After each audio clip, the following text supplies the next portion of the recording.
Meet your hosts, two CEOs making a difference, Dr. Stephanie Wall and Hope Jackson. Her story, our story, 1 hour of power. Did you know there's a huge disconnect between what we want and what we go after? As women, sometimes we feel unfulfilled and confused about our purpose.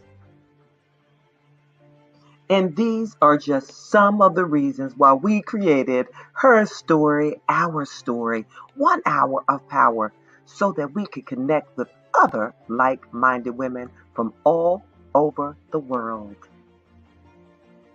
So if you are ready to finally feel empowered enough to change your life, come on and join us at Her Story, Our Story. Do you?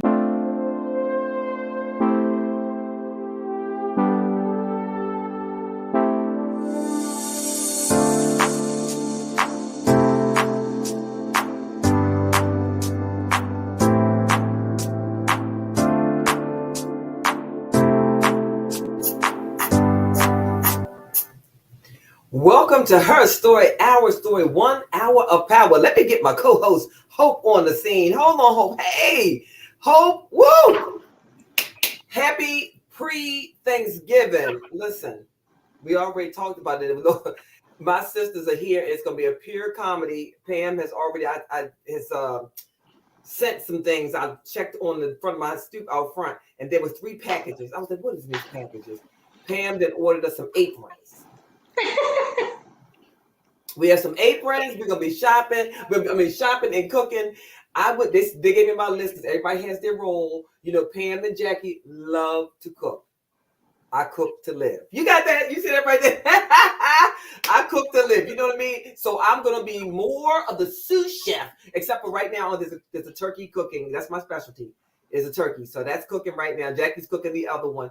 But Hope, your mama is making our stuffing. So I want to thank Mama for the stuffing that she provided for our family. So you all, before we bring up our wonderful guests, Hope, what is your specialty for Thanksgiving? Or do you have sweet potatoes and baked macaroni and cheese? Girl, we should have you'll be lucky we didn't know that earlier because we'd have put you on the sweet potatoes and the macaroni and cheese detail. We got I'm cooking. My cousin Bridget, Bridget loves to make desserts. She's making all of the desserts. I can't wait to see this masterpiece of whatever she's bringing. Pam's cooking, of course, Jackie's cooking, and Andrea Nane, sister cuz, is cooking a couple of things and coming over to decorate later on. So without further ado, y'all, I got to listen. Now, listen, I know it is entrepreneur, CEO, educator, Polita Boyde, but baby, I learned today that she Lita B. So I'm ready to bring Lita B up to the stage. She's like, I'm all sick of her with this. Girl, you cannot do nothing. Lita B, welcome. And thank you for your yes again. Hi. I'm so honored to be here. I appreciate you for the invitation. Listen, you are growing by leaps and bounds. And, it's over over the last couple of years, there's many of us have been doing some things. So people see you kind of on their journey. They know you there, but I want them to see what has been going on for the past couple of years. And, what's new, what's old, what you stopped, what you started. But before we get into that, I do want to know, are you a sous chef? You a chef? Or you like, girl, listen, I sets the table. What do you do when it comes to Well, I am the chef, so I do probably a good 90% of the cooking in my house. So you the real deal Holyfield. Okay. That's so do you love to cook? I won't say I love to cook, but I do love to make new discoveries. So when my husband and I are like trying new things, like that's my jam. So we attempted to go vegan a little while ago, and I was like, oh, I'm Tabitha Brown, that's my girl. And so I was making her little recipes and I was all excited. And then I've discovered the vegan life isn't necessarily for me. Like I can do no meat, but then there are still the things that I just like, I gotta have incorporated. So I'm I'm trying to do better. But I thought you was going to tell me, because see, I too went on the vegan journey, oh, and but this is the problem. See, what somebody didn't tell me. See, somebody I failed to do was this: vegan does not equate to healthier lifestyle. right. Vegan does not equal lose weight. Vegan don't mean you can't eat bread. Yeah. You wrong with me. You picking up what I'm putting down. Yeah. Vegan don't mean you can't have sweets. Vegan means me trying to avoid the things so I can say I'm vegan. I was eating carbs and other things, and I was puffing up like Puff Daddy up in here. Yeah. I was like, wait a minute, I'm supposed to be vegan. I mean, I'm vegan. I'm supposed to be, see, I thought that equated to just because I leave some things alone that my body would respond. Right. It's a whole talk show. Yes. So I realized, okay, it's a lifestyle change, but doesn't mean it's in moderation. And because you stop eating this doesn't mean you eat more of this, but you'll find yourself eating more of that to replace this. And I was, the body was going the wrong way. So So I was like, girl, this, why are you trying to do this? What's going on? But anywho, what we wanted to, before we even get started, I do want to show you all this video because in the spirit of Thanksgiving, of us getting ready to go to pre-Thanksgiving Eve, and us even preparing our mind, we should be doing this. We should be thinking about what we're grateful every day, what we're grateful for. And particularly, I say at least 3 to 4 things every day you should ask yourself when you wake up in the morning, what am I thankful for, grateful for? But for those that are going, tomorrow will be their first time thinking about it in a long time, I want to just show this message that I saw today I thought was really good. So I want to share with you all. So hold tight.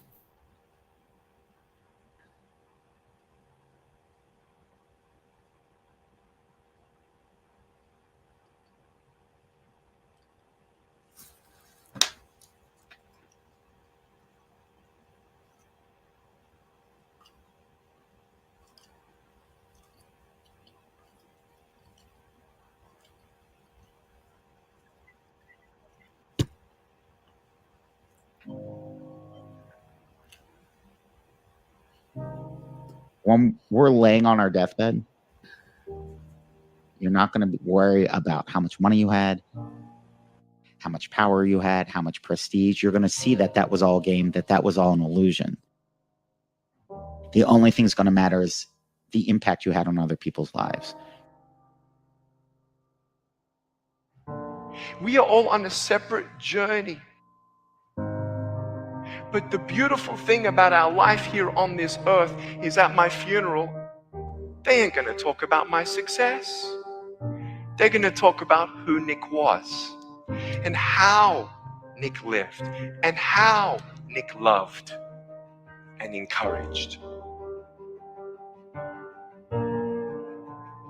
Success is incredibly important, but even more important than success, it's having an impact. It's knowing you haven't walked the planet in vain. It's knowing that because you've been here, you've blessed lives, you've developed people, and you have made the world a better place. The effect you have on others is the most valuable currency there is. Everything you gain in life will rot and fall apart, and all that will be left of you is what was in your heart.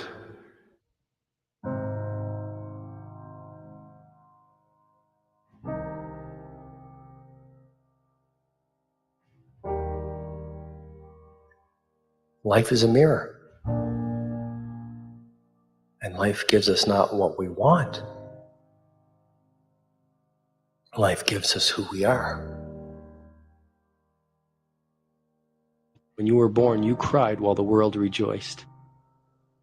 Live your life in such a way that when you die, the world cries while you rejoice.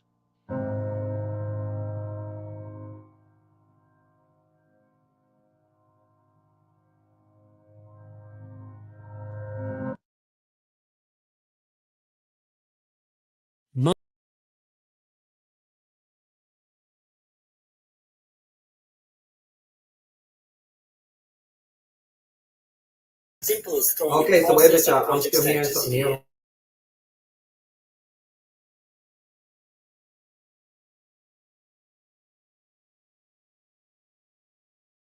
All right. So what did you think about that? What were your thoughts when you were watching that? Either one of you?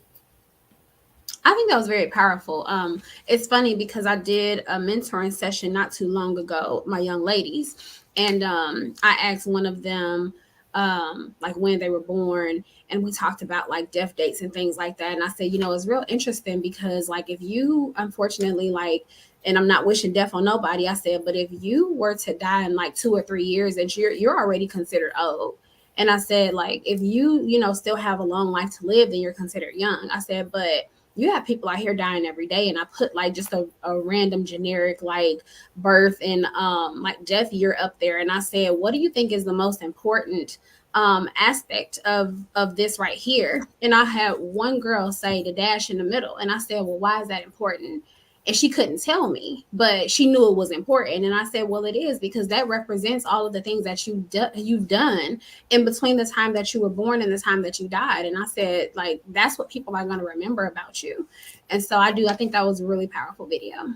That's powerful. That's powerful. And I love, and I think it's the whole poem about it's called The Dash. And I love that. What say you, Hope? I agree. It was powerful, and it just reminds me back to the message that was preached this Sunday. And our pastor was talking about, what are you counting? And a lot of times we think the important things that count is how many degrees we get, how much money we make, certain achievements, when it's really about how many lives have you impacted? How many people have you helped? So it's about counting the right things. It's not about the money you make. It's not about the degrees that you have. It's about the impact that you have on each other's lives and how you're helping others, not just helping yourself, but how you help others. And I think that's what this season typically brings about, and it's a shame. It should be something we do all year long, but. Yeah, there was a I want somebody told me like a story, and and you guys have heard they said that the United States, where's the most wealth in the world? Where's the most wealthiest place in the world? And it was like the grave, because so many people take it with them. But when we think about wealth, when any of us perish, one thing you can't take with you is none of that. Those things. I don't care how wealthy you are, how many houses, how many cars, how many furs, how much jewelry, how much money you have. Listen, you're not taking it where you're going. And the one thing that none of us can escape is that. So why not live? Use the life in such a way that when it's time for you perish, and if you have a funeral or memorial service, then nobody's up there talking about making things up, but they're talking about how you made them feel, how you impacted their lives. They said it's a difference between you can be influential. I heard this just this past weekend at my husband's Founders Day, one of their Founders Day events. The keynote speaker said, "There's a look. It's great to have influence, but it's even better to have impact." So I'm going to fall back because I want Hope because I know you have a few questions for Lita B, and so I'm falling back, you guys. Well, hi, Lita. Again, it's great to have you on. So, here on HerStory, OurStory, the goal and the purpose is for you to come on and just to share your story. And one of the ways that we highlight your story is by you telling us your 6-word story. So if you could please tell us your 6-word story. You don't have to go in depth, to just kind of give the 6 words, and then you can come back and just kind of tell us what each word means to you and how you use those words to impact others. Okay. Well, I help young women develop their potential.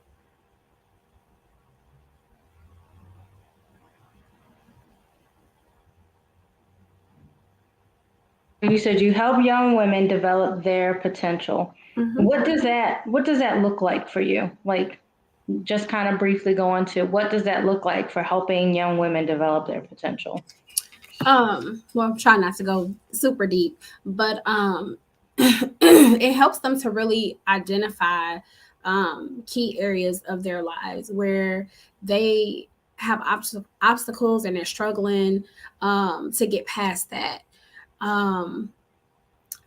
Young people in adversity these days those are two, they don't go well together.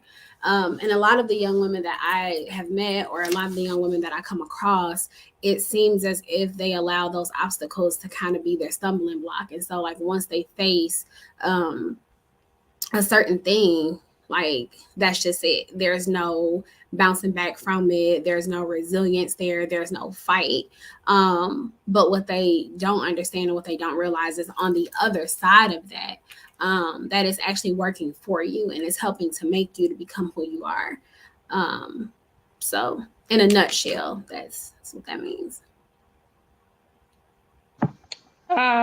So you talk about the adversity and the obstacles. So what made you want to help young women? What's your story? What got you to the point that you wanted to help others and help young women to identify those things in their own lives? Sorry. Just dealing with severe rejection. I've dealt with a lot of rejection just throughout life, from, having daddy issues. Every relationship that I felt should have been my anchor, with the exception of, like, my husband. Now, I was married before.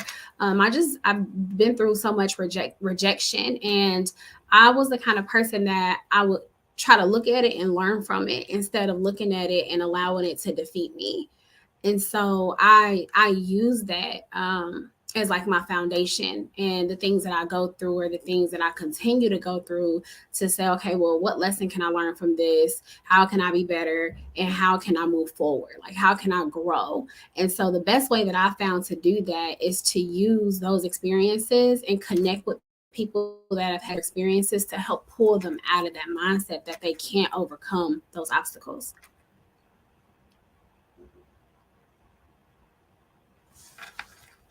Okay, so I got questions. So tell me about, like, how do you do that? Like, I know you mentor girls and youth. How do you do that? What do you do specifically? So what is it? How do you serve the world? So actually, two separate capacities. I'm actually a full-time teacher. I teach 7th and 8th grade social studies at one of our local K through 8 schools. And so they have now incorporated, which I'm sure across the globe, social emotional learning for students to help them to better, like, get a grasp on their emotions and have self-control and all of those things. And so I use that little time frame in the morning to try to help all of my students. And then I actually have an after-school mentoring program that I've filtered through the school that I use to help young women for 2 hours actually at the school. And then I've partnered with a local church and I go there for an hour. And we talk about various topics from relationships, self-esteem, thankfulness, gratitude. We talk about identity. Yesterday, because of course it was Thanksgiving break, I actually had them watch the movie Overcomer. It's a great movie if you've never seen it before. And it talks a lot about just identifying who you are. Last year when I started teaching, just in looking, I just recognized a need for young women to get that help and to get that guidance and really identifying who they are, because I feel like they spend so much time trying to be other people, or they spend so much time walking in the shadows of, like, their parents or their grandparents. And so they're not familiar with the generational cycles, and they're not familiar with, when you spend so much time with a person, eventually their personality starts to rub off on you, and then before you know it, you're stuck trying to figure out why you're saying certain things you never say because you've been around this person for so long. And so I use my program, different tools, mechanisms. We do team building activities just so that they can grow and bond. There's so much tension and just there's a lot of just backbiting and against, like, this generation, they just don't know how to be friendly. So we work on team building activities. We work on every 3 weeks we focus on a module. So the first 3 weeks is about focusing on your identity. The second 3 weeks is focusing on building your self esteem and self-confidence. And the last 3 weeks is like life skills, learning how to fill out job applications, learning how to identify healthy relationships, learning time management, goal setting, and things like that. So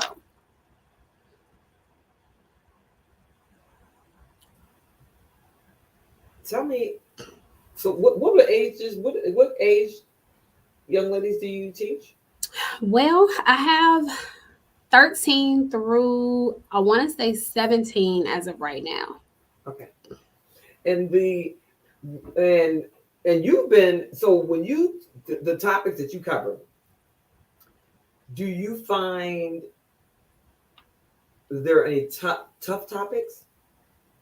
Tough topics, family, relationships. Everybody tries to figure out when we're going to talk about relationships so they can skip out on the sessions, but it's not like those like dating relationships. It's really trying to help them to identify healthy relationships and set healthy boundaries and learning how to say no, understanding peer pressure and things like that. So Why do you think they're skipping the relationship ones? well, they a lot of them, when they hear relationships, they automatically default to like boyfriend, girlfriend, you know, I don't want to talk about that. And I'm like, well, it's deeper than just a dating relationship. First of all, y'all too young to be dating, but I let them know that it goes further and beyond, like just when you hear, and I mean, it's really funny because when they hear that relationship word these days, they don't think outside the scope of like who they're dating or who they're talking to. And so I try to get them to see that a relationship is, you know, like a relationship with your parents or a friendship, relationships with your teachers, even as far as relationship with like your grandparents. So when I'm saying relationships, I'm talking as, you know, the whole scope of things. So they try to skip out on that session, I guess, because they feel like they don't want to talk about relationships in terms of like dating. I'm like, I don't care about your business. I'm just trying to help you. And so now, how did you? So you've been an entrepreneur for a number of years. Yeah. And what have you been doing the longest? I've coached and mentored for about 10 years, but I did it unknowingly. It was happening. And one day I had, I guess you call it aha moment. And I recognized the people that were, you know, like people gravitate towards you. And there's a certain type of person that just kept gravitating towards me. And I was like, I should get paid for this. You know, I was like, I know there's a way for me, and it's not that I can't help people, but it just is so natural for me to help people. And a lot of the women that would like come to me, they were all telling me their stories, and they were, you know, oh, I'm dealing with this in my relationship, or I'm dealing with this with my mom, or I'm dealing with this. And I'm just like, well, goodness gracious, like everything that you're dealing with, either I've already dealt with it, or you know, I'm in it. So it was just interesting. So this is 2022, about 10 years I've been actually like mentoring youth. So that's the longest. And but you're a certified coach now. How long have you been a certified coach? Since this is 22, since the end of 2020, I believe. And that sounds about right. Then, and you have a nonprofit, and that's your. I'm working on it. Okay. I'm working on it. Okay. But yes, my nonprofit will be the mentoring program. Okay, I got that. But okay, so you said you're the catalyst for starting starting the mentor program is one, you realize you have a story, everybody has one, but once you started with the teaching, you was like, oh, MG, they have an identity crisis. Yeah. If I could just save one, I could just save one, I have done the mountains has been climbed, right? So yeah, because I didn't go to school for teaching. So the way I got my job was a move of God, like I'd never seen before. You know, there was a door that opened, and I walked right through it. And I was like, okay, this is kind of crazy. So I'm actually teaching right now, but I'm not fully licensed. I have a thing called emergency permit. And so I still have to like pass my like teacher's exam, they call it, and then I still have to actually become licensed. So yeah, it was a whole situation. So I knew that that had to be the reason, because when I started seeing and I started identifying that need, it was just like ping, ping, ping. And I said, okay, God, I see why you put me here, you know. So Yes, that's key. And when you, what is the one thing? Well, before I ask the other question, we ask every person to come on, and hope I want you, because I don't think you didn't ask the question. The one question that we ask every person that comes on here about whether if they could go anywhere in the world, where would you go? It's like if today you can say, you know what, just go to the closest airport and all expenses paid to wherever. Where would you go to woosah? Would it be somewhere hot, a beach, somewhere skiing, or somewhere there's some water, or somewhere in the wilderness? Where would you go? Cabo. And why? Cabo. Everyone. Cabo. No kidding. I would, and I would go there because listen, because so I'm a nerd, and so back when I was in my first marriage, I used to want to travel a lot, you know, and because like I was newlywed, and then we were still trying to figure out finances on things. I was like, I want to travel. And so I did, but it was only in my mind. So I would get on Google Earth and I would just put in the location, and I was like, you know what? I'm just gonna go take a vacation in my mind. And I looked up Cabo one day, and no, I looked up Barbados, and I went, and I was literally, because they have where you can like do the street view in Google Earth, so it's like you're there, right?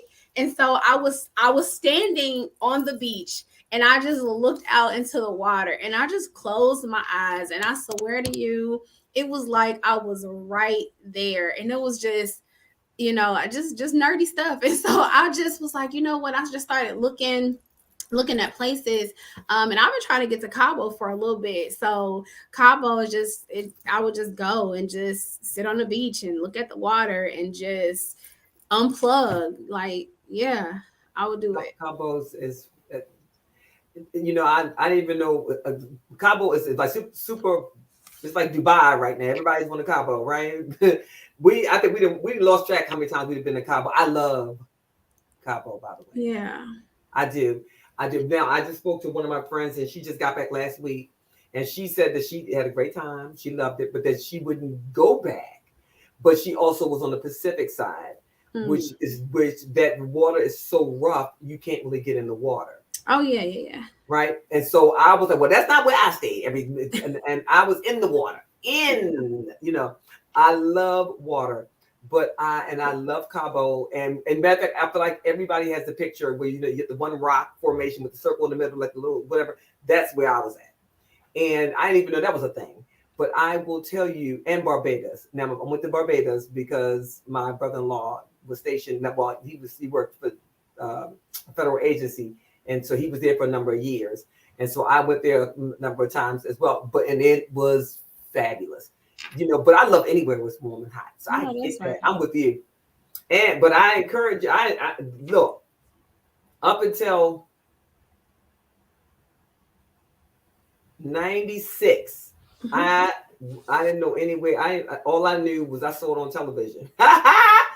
Listen, if it wasn't in the United States, I never heard of it. Right. I mean, nowhere. I've been nowhere. So understand. I get you. But now, what is we ask everybody to bring something that means a lot to them. Mm-hmm. You bring something with you, and what is it, and why does it mean a lot to you? I did, and so I have. Don't judge me, okay? So I actually have my keys. And oh God, which ones is it? Because I got a new one. These two right here.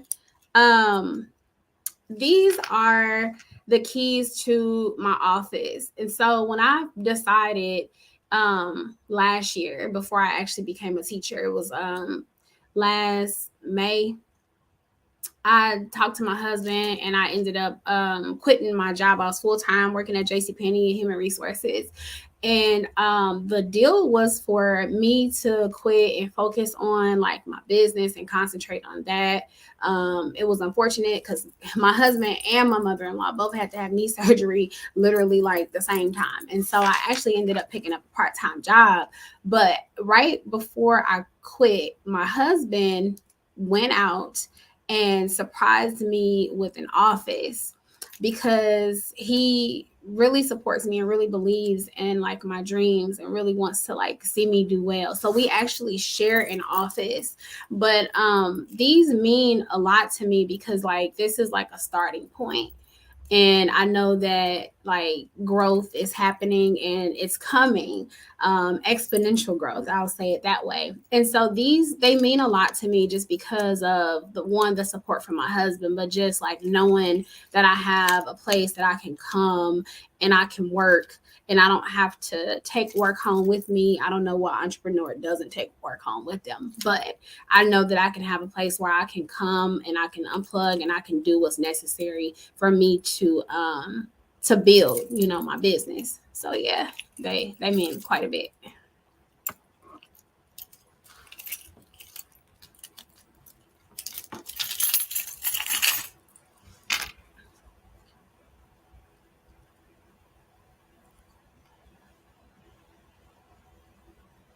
Y'all still there? Did y'all leave me?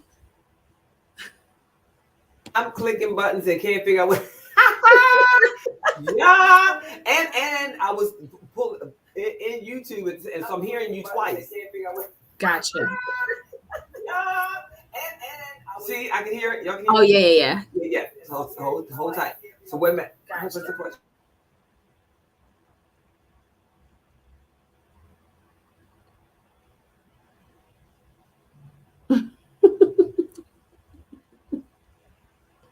All right. So being in business, so you had a full-time job, you quit that job, you started working on your business and focusing on that business.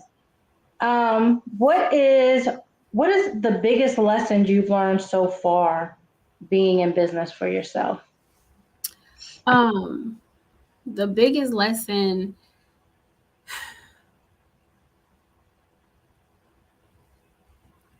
set small achievable goals. When I first started, it was like I was trying to overcome everything at one time. And I would have like this to-do list. And so I would categorize the things I needed to do, like, okay, mentoring program, coaching, things now for like school or whatever. And I would just like write down all the things I needed to do. And I would look at the list and I would get defeated just looking at the list. And so I can't remember what I was watching or listening to one day because I'm always listening to like motivational videos and audio books and like all the stuff. And so I just remember, it was Lisa Nichols actually. Now that I think about it, it was Lisa Nichols and I was listening to her and she was talking about, stop trying to overcome or like stop trying to like do everything at one time because you're going to burn yourself out.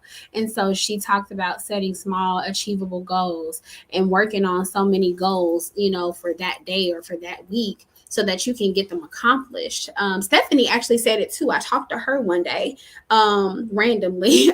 We were talking and it was like a confirmation that Stephanie had gave me, and she reminded me of that because I found myself like backtracking and I would set this list and I would look at it and say, okay, I got to do this, and this. But I talked to her, I don't know, maybe a couple of months ago, and she reminded me about setting those small achievable goals. So. That's good. Yeah, that is something I definitely know Stephanie, and I know she probably picked it up from Lisa Nichols and Gloria Mayfield Banks, and then Cheryl Wood, who she, are her mentors as well, because they do help you. Because once you set the smaller goals, it's more or less that you've achieved something. So the more smaller goals add up to the bigger goals versus you having these big goals and you're the deer in headlights, like I'm never going to get this done. So that definitely makes sense. So since you know that tip, is that something that as you're coaching or you're doing mentoring, do you also have the people you're working with set small attainable goals as well to help them to achieve? We do. Actually, what is this? Is November. So I'm wrapping up my first, because I do 2 separate sessions for school because the group is so big. So then some of them play sports, and so to give everybody an opportunity. So December 15th is our last session, and so for the next 3 weeks after the last week of this month, we will talk about like goal settings, and we'll talk about like time management, because a lot of my girls, they're getting ready to go to high school, and if you can't, set small goals and manage your time well, those are 2 areas that I definitely struggled in for the longest. And so it's like, if I can get them to get that in high school, they'll be winning if they decide to go to college or, whatever career path they choose, because I didn't get that until I was in my 30s, like the time management and setting smaller goals versus like setting all these big goals that you're feeling like you're never going to accomplish them, or you do accomplish them, but it just takes more time. And so we do have a module about goal setting. So yeah. I have a question for you too, because I know your students probably ask you this question. And wait a minute, oh baby, now who is this? Who's talking about the private photo? Okay, we're not gonna have you up in here. All right, so what? And I mean, 3 times they on here talking about something. All right, so so I want you to tell us about a time, even when you were young or currently, that it was your first attempt at results, right? We call it fear. When you feared something and you might have failed, you might have a little setback. Talk about that and how you overcame it, or what was your experience? So I just had this conversation, not the question asked, but I did just have this conversation so I have middle school and then I have high school. They both know part of my story. And so one of the things where I tried to achieve results was, so I have an ex-husband, and it was around the time where we had just gotten married, and it was like all of a sudden there was a shift. And homeboy was going to work all the time, and I didn't even know like when he was going to work, when he was getting off. It was just the whole debacle. And so I called myself trying to be a big girl and express myself, and trying to get results, right? Because I felt some kind of way. And so we sat down and I was expressing my feelings, which of course I learned that my feelings are valid. And in the midst of me expressing my feelings, his rebuttal was, we should have never got married. And so it made me put a wall up, because I was like, well, dang, like if that's the result, or if that's going to be the response that I get from trying to express myself, then let me just go and keep my feelings to myself. And so, I got to the point where after we got divorced, I would express myself. It was almost like I didn't really have a filter. I wasn't a cusser, but I just didn't have a filter. So it was like, if I was thinking it, you heard it. And, but I realized that when I got remarried, that I couldn't operate like that. And so I had a setback because with my ex-husband, like my current husband and I, we weren't like arguing, but there was some things that I felt like I needed to express, but I couldn't express them because I felt like I was going to have the same results that I had the first time. And so we had as married people do, we had a disagreement. And it was in that moment where I figured that out, like, this is why I don't talk about my feelings. And so my now husband, he was able to understand like why I was shut down, or why I wouldn't say certain things, or like why I wouldn't express myself. And so we were actually able to like work through that, to where now, I mean, there's really nothing that we can't talk about. Of course we use wisdom and good timing and all of those things, but it really helped me as far as communicating. It helped me learn like how to approach people, when to approach them, and the proper tone. And you're forever learning how to communicate, because you come around people that have different communication styles. I just learned that in my leadership style, I could be a little abrasive, and I was like, dang, but I had to evaluate that, and I had to really observe, like, yeah, I do have like we got to get it done attitude, but there's a way to approach, and there's a way to communicate that. So, yeah. When you do you share, because everything we do is, I say everyone's a speaker. Some people, they call themselves a professional speaker, but technically every person, teacher, preacher, human, if you are speaking to other people, you are a speaker. Now, are you, and particularly if you are teaching to anyone anything, do you wrap your education, which you teach your children, with your students, do you wrap it in stories?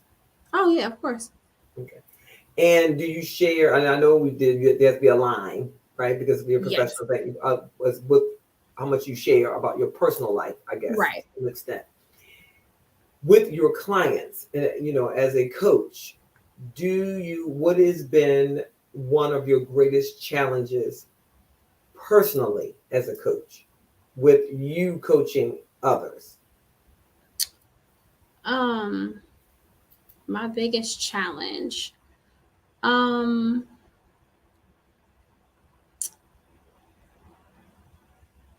My biggest challenge is, again, sometimes we want to see immediate results.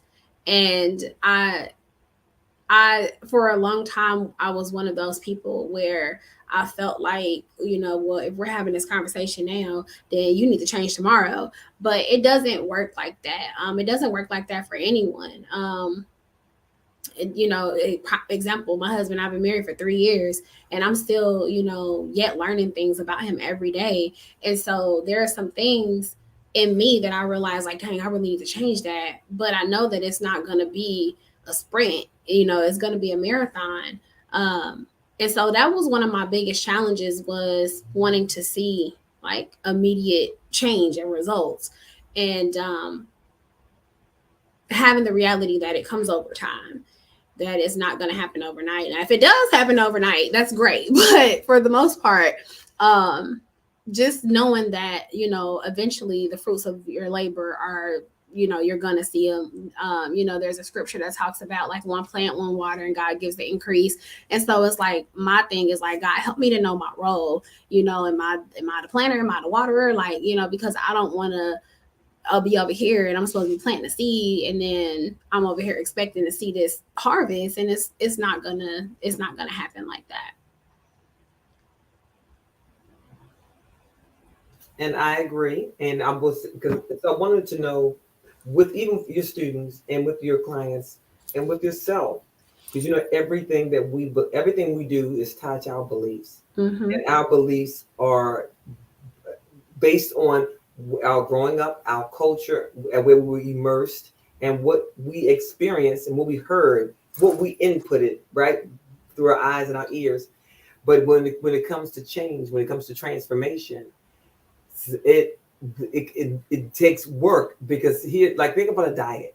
Mm-hmm. Something for you, like, whether it be like, okay, I'm gonna lose some weight because I'm going to be in a wedding. I'm gonna lose some weight for whatever it is. When you're on that diet to get to whatever it is, sometimes you can actually get to that, lose that weight, get in that dress, and it doesn't stick. Yeah. And the reason it doesn't stick is because you did not, your language, the words, you told yourself, I want to lose weight so that I can get into this dress. Yeah. And your mind, your body, every molecule in your body, everything in your body's heard, I want to lose weight so I get in this dress. Okay, now we got in the dress. So now the body and the mind doesn't believe that you do anything else. You didn't say that you, because here, look, this is the deal. It's what we know to be fact. And it's not me, it's science, y'all. It's psychology. If you, whatever you talk about, think about, discuss, if whatever you don't want, and I mean, we all do it. We all do it. We talk about what we don't want a lot. Yeah. And when we talk about what we don't want, the mind doesn't know the difference. Your subconscious doesn't know doesn't know the truth from a lie. So your subconscious mind, all its subconscious mind knows is fat. You want to be fat. Yeah. You know what I'm saying? We always talk about, I can never stop eating. Well, you just told us I can never stop eating. Yeah, I'm real big on that. Like the affirmations. So like for the most part, I'll say about 90% of the time, because again, like nothing's perfect. So about 90% of the time with my students, before we start our day, I have a set of daily affirmations that we recite. And it's to the point where if I forget, they getting on me. They're like, we didn't do the thing today. And I'm like, well, somebody get up there and do it, because they've come accustomed to saying that and to speaking that. And I told them, I said, well, the more you see these things, the more you say them, you're eventually going to see them. I said, but it's not just a matter of saying them and seeing them. You also have to believe that you can make those changes. Oh my gosh, let me tell you something. I keep repeating this because I love it, because it's all in my lane of brilliance. But Dr. Delatoro said this. He said, look, if you can't see it, you have to see it before you see it, or you will never see it. Mm-hmm. And I was like, the bottom line, my go-to is you have to say it, believe it, and do it. Mm-hmm. If you don't say it, if you don't verbalize it, if you don't say, you know how you say, I was always thinking that. Right. Thinking something, saying it, because once you say it and you believe it and you start acting on it, yep, then you manifest it. Yep. Nothing happens until you say it. And belief, that's your faith, right? It's always been there. Look, we all know. Look, well, those of us who have faith, we believe in something bigger than ourselves. We know what we've already have. Everything we need is here. But if we go back to if we already know we're powerful, and if we're walking around with the best computer in the world, and according to psychology and according to every biology, we don't even fully engage our brain consciously. There's little activities you can do to actually to make yourself use the other side of your brain. Yeah, we just talked about that. It's amazing. But do you work with your kids, like being intentional about them tapping into that part of their brain? Just talked about that. Like, it's so crazy how like the flow of this is crazy. We talked about, I think it was either last week or maybe the week before last, I introduced them to a cognitive triangle, and I talked to them about like their thoughts, their emotions, and their behaviors, because a lot of our students, they act on their emotions. And I was like, okay, so, if you shift and change your thought patterns, then your thought patterns will help to shift and change your emotions, and which your result will be changed behavior. And then I had one student, and she said, I never thought about it like that. And I said, yeah, like 80% of what you do every day is involuntary. So you're going to get up. And I was like, nobody gets up in the morning and stops to think, I'm going to go brush my teeth now. No, you just get up and you do it because it's something that you do every single day. And they were like really attentive and really thinking about that. And I said, only 20% of your day is voluntary, because you actually have to think about what you're going to do before you do it. And so, yeah, we talk about the mindset. Like I said, like it's a whole curriculum designed over like the 9 weeks. And so mindset is it's actually where we are like right now in the second module, because it ties in with like building your confidence and your self-esteem. But we can't do that until we change our thoughts about ourselves. So we have little activities that we have done or that we're doing so that they can help with their mindset. Do you all do any type of meditation? Like, we haven't yet.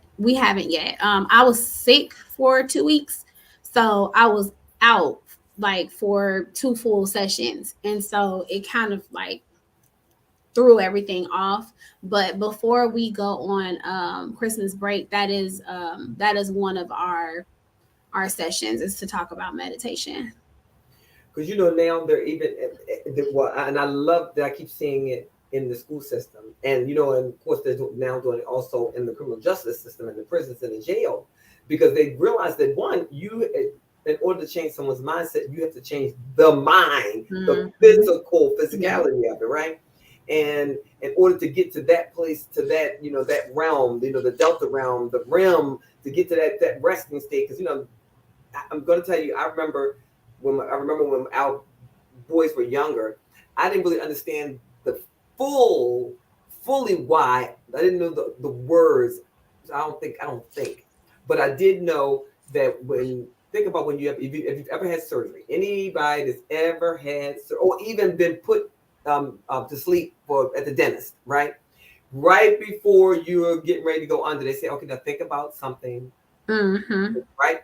Because the reason they said that, because they're going to put you in a state, they're going to put you in that REM, they're going to put you right in the delta, and they're going to put you in that way where you are most inclined, your mind, you are in a space where whatever the last thing that you heard is going to play over and over and over in your mind. So that's why there ain't the time for somebody to say, well, I sure hope you make it. You know what I'm saying? There ain't the time for somebody to say that kind of slick talk, right? Yeah, that's not a thing. But with that meditation, that's why meditation is so important.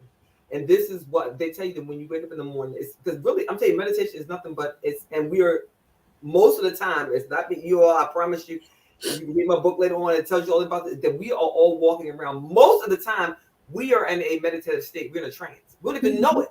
Autopilot. If you don't believe me, think about a time that you have been driving home from work or driving home from somewhere, and you're like, wait a minute. You don't even remember driving. Yeah. But you would pulled up in front of the house. Mm-hmm. That's because once you get into that, your body, it has these certain triggers that will take it, and you don't even know how you did it, but there's a way that you can know how to put yourself in a relaxed state. Yeah. But when you're in those relaxed states, that's when you can absorb the most information. That's not only it's going to stick, because it's now in the psyche. It's not just something that's fly by night. Right. And that's why they tell you that when our boys were younger, they like, oh, get this test. I'm all stressed out about this test. I used to tell them, okay, record yourself. Record yourself saying the answers. Put your Walkman. That's I'm taking it back. So put your Walkman on. Yes. When you're going to bed at night, when you're going to sleep. So I would help them, to relax them. I would literally put the sound of the ocean, the fine things, whatever. Oh yeah. And then tell them to put the things in their ear. And then when they didn't understand. I read it somewhere. I don't remember where I read it. But all I know is that they learned that they did that. They aced the test. I don't even know the information. I just knew it. You knew it because all night long your mind is playing whatever the answer is. Calculus, whatever. And that is also true for our clients and your students. If you want them to maintain information, if you want them to change something about themselves, they have to start with getting the information inside of their mind. They're not just your conscious mind, your unconscious mind. Yeah. But I want you to tell me because we're at 722, and there's women just like all of us. And Hope, I want you to jump on in here. There's women, if you have any questions also. There's women just like us, and they are thinking about doing, they want to launch a business. They want to try something new. They may want to be an educator. They may want to be a mentor. They may want to start something, one of the programs that you have, but they are terrified of they don't know where to start. So where would you, if you could do it all over again, where would you start? If I had to do it all over again, I would definitely start with prayer. I would definitely start with prayer. Not to say I didn't. I just would definitely start with more prayer, and fasting. But I would start by concentrating on what you do well. And that's one of the things that we talk about in one of my sessions, because people are more prone to think about what they don't do well. And so I would say focus on what it is that you are a beast at. Like, let's say, in your current position right now, maybe you're a good accountant, or maybe you are, a great administrator, whatever the case is. Because what I discovered over the years is whatever area that I'm naturally good at, naturally talented, the right people will actually gravitate to you versus you trying to go out and find them. And I'm not saying, anything like about like don't market and all of that good stuff, but when you are naturally in your niche and you're naturally in your vein, the people that you are meant to serve, they will naturally come to you. Another thing I would say is make sure that you have a great support system. I actually am linked to a couple of different communities where I have a great support system. I don't have yes people around me, but I do have a great support system. And they're going to tell me, yeah, definitely you should do that. Or, well, if you're going to do that, you might want to try to do it this way so that it doesn't, come across that way. You have to have real people in your life that are going to communicate with you on a real level. I'm going to be honest. There are some things that you're like coming into entrepreneurship. There are some things that you're not going to want to hear, but you need to hear them. I can't remember. I was telling my husband about something and he rebutted and he said something and I was just like, oh, okay. But I needed to hear that. Like I needed to hear his expertise in that area because I'm not an expert in that area. And so, be ready for constructive criticism because that is a thing when you're trying to, build and you're trying to get better. Constructive criticism is going to happen, but know how to learn from the constructive criticism and don't feel defeated when someone is trying to tell you how to be better. So, yeah.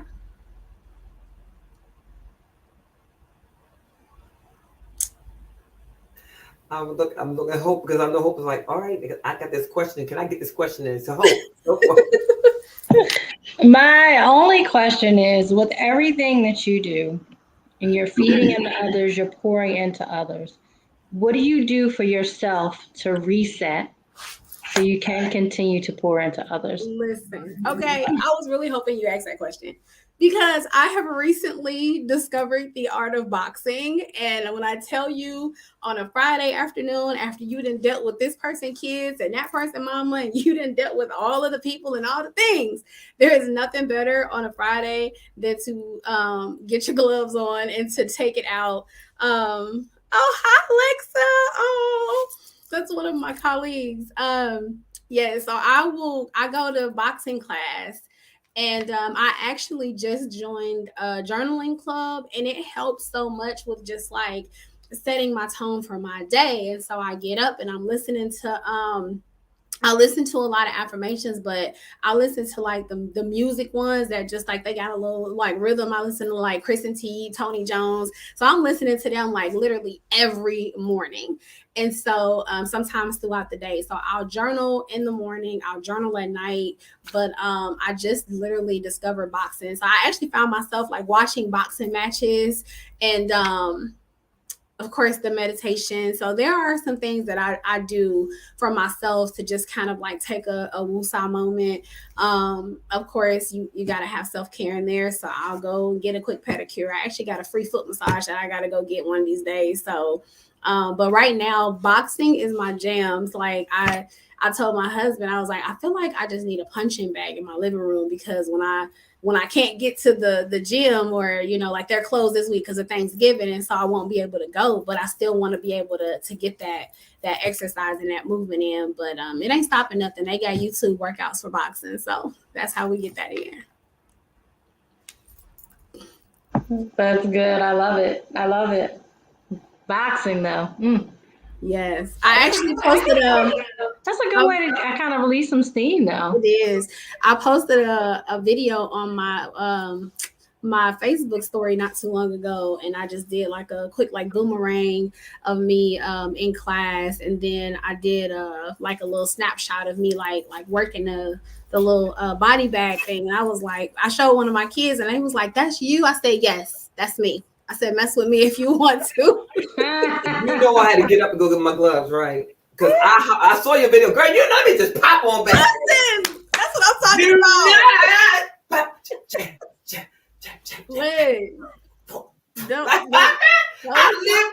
Let me tell you something. I love back cleansing. Let me tell you the truth. Then after back surgery, they was like, listen, I tried to go back and do some back, and the doctor was like, listen, you're new. exercise is yoga and swimming. Hitting that bag is too much. Now, but what I can do is I can hit the air. Yes, you can. And I actually found I out just cannot hit the bag. So, Yeah. but I realized I can't go in the class because see, my ego will jump up, and because I was the beast. I would be the one in the front holding it down, and I cannot be in that room and not hit the bag. My husband was like, "Well, listen, you can come watch me." I was like, "What? Come watch?" I know, Somebody right? lied to you. I can't do no watching. Yeah. I want to kick the bag. I mean, listen, Lying. girl, listen to me. Look, I'm broke up, and I live for the whole. You know what I mean? I Yeah. want to kick the bag. I want Yeah. to kick the bag. It's So, everything. I'm And gonna kick the air. I'm the gonna be video I I'm in the posted- air right now. we had just learned, that was the first time that he had like, busted out the bag. And I had such a crazy Friday. So it was like the perfect way for me to end my Friday. I came home so hyped. I got up that next morning trying to learn how to wrap my hands, and I had my boxing gloves on. I'm in the living room watching videos. I was like, yeah, this is the life. That is great stress. Let me tell you something. That's the one thing I missed, because I'm going to tell you, think about this, you all. And I know it's 7:30, but I got to tell you all this. Even like my sister Pam, in January 24th, her son, my nephew, was murdered. And she's angry. She's angry. She's this. She's stressing. We're like, okay, what do we need to do? I said, besides go outside and scream, you gotta scream and cry, because Lisa Nichols says the tears are softeners, and it's also healing. But I'm gonna also tell you that how we were trying to go to this finest place we can go break plates. That, right? Rage rooms are great. But I'm gonna tell you what's even better is Thai boxing. To hit the bag, boom, boom. Because every time you releasing it, and you can punch the heck out of that bag, whatever you angry at, beat the heck of it up on the bag until you're exhausted. My husband took me to a rage room for the first time, and I was like, "Ooh, we need one of these just on site, where you can just go in and get a bat and just start busting up some stuff." Because it is, I said, I feel like some of our kids need to visit a rage room, of course, with waivers, because ain't nobody got time for accidents or a hospital. I'm not that teacher, so I was like, we need to just get them to a rage room where they can release some of this frustration, because a lot of them don't know how to feel, and they just taking on stuff and they carrying stuff, and I'm like, sis, we got to get you together, because you're going to walk around angry. And that's why you sport. That's what I'm telling you right now. Look, when they're talking about when things are on your mind, you stress, go somewhere, either go for a run or work out somewhere to make you start breathing, because it's hard to focus on anything else when you're focusing on breathing. Yeah, it really is. I double dare anybody, if you're stressing about something, go for a run. Yeah. Try to run somewhere. Go work out something on a bicycle. Take a spin class. Man, you'd be like, I can't think about nothing else. I'm trying to think to breathe. When runners, in order to run for distances, you have to focus on breathing in, breathing out. Yeah. Breathing in. And I mean, you're actually thinking about it. You have to think about it. In fact, and this is my last thing. I was something last night was on. It was talking about a woman. She was terrified to fly, and it was a retired pilot. Well, that's what he does. He helps people to get over their fear of flying. And one of the things that he had her do was two things. One, he said that getting your mind off of it while she's on the plane, she's scared to death. He made her have to write with her left hand. She's right-handed. Oh yeah. Right. He also had her. So he would say to her, like, so if I say add everything plus times 3, so 3 plus 2 is 6. No, 3 plus 2. 3 plus 2 is 5. Right. I'm gonna say, what did that teacher? I teach social studies.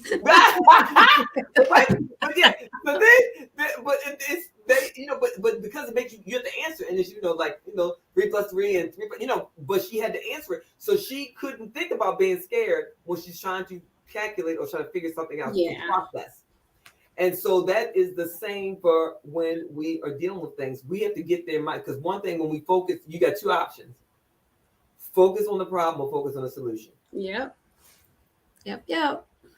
So, all right, well, my dear, I want you to give your final words. I want you to tell the people listening, if you are thinking about boom, then this is what I want you, go into give them the spiel. Okay. All right. So for those of y'all that are out there that are thinking about whether you're thinking about coaching, whether you're thinking about speaking, whether you're thinking about mentoring, honestly, the best advice that I can give you is to just do it. Like Nike, seriously, it took for me to come across the right person.